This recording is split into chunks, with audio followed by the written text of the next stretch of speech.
बरोबर की नाही? प्रश्न आहे ना, अभंग सोडवत आहे, मला तसं काय लावलं. सांगण्याचं तात्पर्य असं, वासनेची बीज गळून जाय.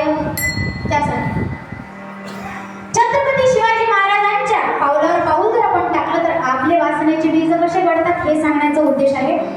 एका ठिकाणी एक दंगल घडली, गावामध्ये दंगल घडली, दरोडेखोर आले. त्याच्यामुळे सगळ्यांनी आपले कवाड, खिडक्या, दार सगळ्यांनी बंद केले. महाराज बंद केले. एका घरामध्ये एक तरुण मुलगी एकटी होती. दरोडेखोरांना खिडकीतून ती मुलगी दिसली. घरात एकटी मुलगी आहे. मुलगी घाबरली. घरात थांबणे योग्य नाही. कवाड तोडून गुंडे आतमध्ये शिरतील. आपल्याला आपलं जे आचरण आहे ते सांभाळायचं आहे. त्याला धोका नाही लागला पाहिजे म्हणून मागच्या दाराने मुलगी पडत रस्त्याने सुटली. कोणत्याही दाराला खटखट करायची. दार उघडा दादा, मला घरात येऊ द्या. दार उघडताही मला घरात येऊ दे. माझ्यामध्ये गुंडे लागलेले आहेत. पण एकानेही हिंमत केली नाही दार उघडण्याची. तेवढा धावता एका खिडकीतून त्या मुलीची नजर एका खिडकीतून एका घरात जाते आणि त्या घरात जाऊन त्या दाराजवळ जाते आणि दार वाजवता असताना दार उघडतो. एक धिप्पाड तरुण दारात उभा असतो. तो विचारतो, ताई काय झालं? ताई म्हणते, दादा माझ्या मागे गुंडे लागलेले आहेत. आपल्या गावात दरोडेखोर शिरलेले आहेत. कृपया मला तुम्ही वाचवा. मला तुमच्या घरामध्ये प्रवेश घेऊ द्या. कोणी दार उघडत नाही आहे. माझी सहायता करा. मला घरात घ्या. तेव्हा तरुण मुलाने त्या तरुण मुलीला घरात घेतलं आणि घरात ठेवलं. कवाड बंद केली. गुंड आजूबाजूने फिरत होते. दरोडेखोर आजूबाजूने फिरत होते. परंतु एक तरुण आतमध्ये आहे. धाड धिप्पाड आहे. गुंडांना माहित होतं म्हणून त्यांची ताकद आतमध्ये जाण्याची झाली नाही. तेवढ्यात तो तरुणीजवळ येतो आणि विचारतो, ताई प्रश्न मनात येत आहे, विचारू का? ताई म्हणाली, विचार. गुंड लागलेले आहे, बरोबर आहे, तेही तरुण आहे आणि मी या घरामध्ये एकटा आहो आणि मीही तरुण आहो. मीही धाड धिप्पाड आहो. वाटल्यास माझ्याकडे पाहून सुद्धा कोणालाही वाटेल की मी काहीतरी करू शकतो. मध्यरात्र आहे, मी घरात एकटा आहे. तुम्ही माझं कवाड उघडलेलं आहे. तुम्ही घरात प्रवेश केलेला आहे. तुम्ही आणि मी आहे. येणाऱ्याच्या मनात प्रत्येक विचार आले असते, पण तुम्ही माझ्या घरात शिरण्याचं धाडस कसं काय केलं हा प्रश्न मला उद्भवलेला आहे. त्याचं उत्तर मला द्या. तेव्हा ताईने एक उत्तर दिलं. ऐका बरं. ताईने उत्तर दिलं, दादा दरोडेखोर लागले होते. मागच्या दारातून धावत सुटली होती. प्रत्येक कवाडाला थाप मारत होती. मदतीचा हाक मारत होती, पण कोणीही मदत केली नाही. धावता तुमच्या खिडकीतून नजर आतमध्ये गेली. पाहता तर काय, समोर भिंतीवर छत्रपती शिवाजी महाराजांची प्रतिमा दिसली. कारण छत्रपती शिवाजी महाराजांची प्रतिमा, ज्याचे विचार त्यांच्या घरात असेल तो मुलीकडे कधीही वाईट नजरेनं बघू शकणार नाही. एवढं सामर्थ्य माझ्या छत्रपती शिवरायांमध्ये आहे. एवढं सामर्थ्य छत्रपती शिवरायांमध्ये आहे. ते सामर्थ्य असल्यामुळे त्या मुलावर त्या मुलीने विश्वास ठेवला. आपल्या आईला आपण सलमान खान, शाहरुख खान, अजून कोणता खान?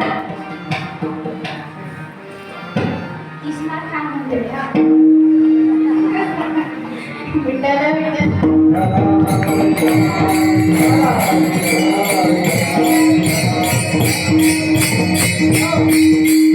आपल्या आईला आपण कोण घेतो, कोण ठरवतो याच्यामध्ये काही असेल म्हणजे चॉईस. तुमच्या आदर्शाने तुमची चॉईस असायला पाहिजे. आदर्श कोण असावं? छत्रपती शिवाजी महाराज असावे. आदर्श कोण असावं? संभाजी महाराज असावे. आदर्श कोण असावं? जगद्गुरु तुकाराम असावे. ज्ञानोबा माऊली असावे. नामदेव महाराज असावे. आपल्या आईला आपण ठरवलं पाहिजे. त्यांच्या पावलावर पाऊल चालत आपल्या जीवनाचं सार्थक केलं पाहिजे. याच प्रकारे सांगण्याचं, वासनेची बीज जळून जाती. छत्रपती शिवाजी महाराजांना पण ही शिकवण मिळालेली. याच्यासाठी जगद्गुरु तुकोबाराय यांचा गुरुप्रसाद त्यांना मिळाला आहे म्हणून वासनेची बीज गळून जाती एक प्रसंग आहे. नजराना पाठवलेला आहे छत्रपती शिवाजी महाराजांनी जगद्गुरु तुकोबारायला आणि तो नजराना जगद्गुरु तुकोबारायांनी स्वीकारला नाही आणि म्हटलं की महाराज हा नजराना ही सोन्याच्या मुद्रा मला न देता तुम्ही राज्य कारभारासाठी, राज्य व्यवस्थेसाठी तुम्ही खर्च करा. एवढं सामर्थ्य, एवढं वैराग्य आपल्या राज्यामध्ये असलेलं आहे, एका संतामध्ये आहे. त्यांचं मन भरून आलं. छत्रपती शिवाजी महाराजांचं मन भरून आलं आणि ती व्यक्ती कोण आहे प्रत्यक्षात साक्षात मला त्यांचं दर्शन घ्यायचं आहे म्हणून त्यांच्या कुटीमध्ये गेले आणि गुरुत्व स्वीकारलं. कोण स्वीकारलं? छत्रपती छत्रपती शिवाजी महाराजांनी कोणाचं गुरुत्व स्वीकारलंय? जगद्गुरु तुकोबारायांचं. आणि याचा अर्थ त्या गुरु सामर्थ्याचा परिणाम काय झाला तर 350 किल्ल्याचा मालकरी माझा छत्रपती शिवाजी महाराज आहे. 350 किल्ले किती? 350 किल्ले आहेत, पण एकाही किल्ल्यावर छत्रपती शिवाजी महाराज किल्ला, शाहू महाराज किल्ला, जिजाई माता किल्ला, संभाजी महाराज किल्ला आहे का? आहे का? हो की नाही? आहेत ना? तुम्ही गेले का घरी? तर मन तिकडे कुलूप लावून आले ना घरातले? आहेत ना? तूच बोल, तूच पान, तू चांगली दिसते. विठ्ठल विठ्ठल एकाही किल्ल्याला छत्रपती शिवाजी महाराजांनी स्वतःचं नाव दिलं नाही. आपण 10 कोला बांधून त्याच्यावरही कंकाई निवास, मंजुळा निवास, शामराव निवास, दाबाडाची मुख, बाल्या घालायची मॅनमानी, दाबाडाची आपल्या वासनामध्ये ओढून पाडणार आहे.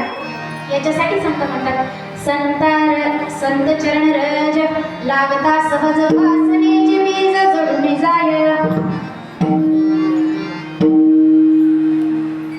पहिल्या चरणावरच आपण चिंतन केलेलं महाराज. येत्या चरणावर चिंतन होऊ शकलं नाही काळाच्या प्रसंगामुळे, पण येत्या काळात जर सेवा करण्याची संधी परत लागली तर आपण नक्कीच पुढचे चरण सोडूया. कारण की संतांचं महत्त्व, संतांचं चरित्र, एका ओळीचं महत्त्व सांगण्यात अख्खा दिवस घालवला तो एक कमी पडेल महाराज. एवढं सांगायचं आहे, एवढं सांगायचं आहे. मन भरत नाही, मन नाही भरत महाराज. ज्यांचं खरंच निष्ठा आहे ना प्रभूवर त्यांचं मन नाही भरत. आता सांगतो तुम्ही म्हणाल आता परमार्थ करा, हे करा, ते करा. जो कोणी येऊन राहिला भक्ती कर, हे कर, ते कर, हे चांगलं झालं. मृदंगाचार्य याच्यासाठी जोरदार टाळ्या होऊन जाऊ. काय करायचं?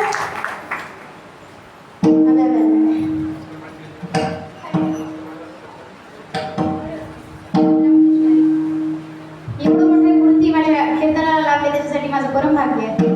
बाजूच्या माझ्या ताई आहेत, सोनाली ताई, माझ्या साथ संगतीला नेहमीच असतात.